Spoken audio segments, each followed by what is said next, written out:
Let's call this for what it is: chaos by design. Across the country, our airports are in turmoil. TSA agents are stretched thin, overworked, exhausted, and not being paid for their vital work. Delays are mounting, security lines are growing, and travelers are paying the price for political games.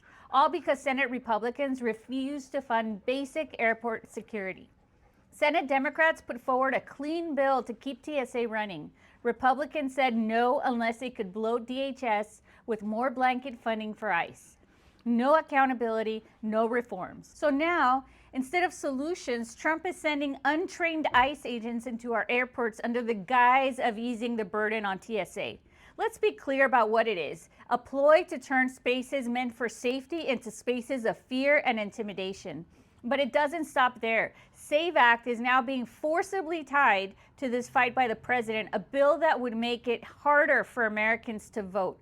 Women, you need to hear this. The SAVE Act puts your right to vote at risk. Millions of women who have changed their names after marriage or divorce would be forced to track down additional documentation just to prove their identity.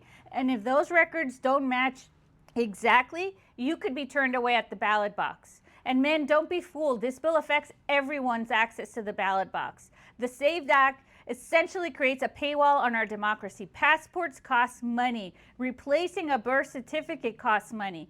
Every document adds up, putting the right to vote out of reach for working families, seniors, and anyone without the time or resources to navigate bureaucratic hurdles. This is modern day poll tax.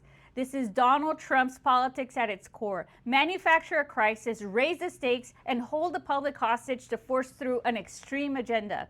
This is not safety, it's not security, it's reckless, it's dangerous, and the American people are the ones paying the price.